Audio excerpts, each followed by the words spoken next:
এটি আসলে গ্যাসের ওষুধ আসলে নিয়মিত খাওয়ার প্রয়োজন পড়ে না।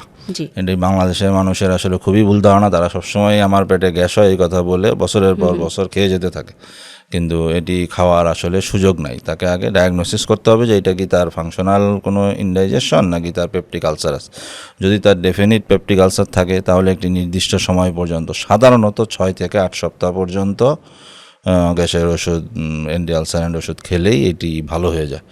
আর কারো কারো যদি ইনডাইজেশন হয়, ফাংশনাল ডিজিজ হয়, সেক্ষেত্রে অনলি 4 to 6 উইকস, অর্থাৎ 4 থেকে 6 সপ্তাহ পর্যন্ত গ্যাসের ওষুধ খাওয়ার ক্ষেত্রেও আর প্রয়োজন হয় না।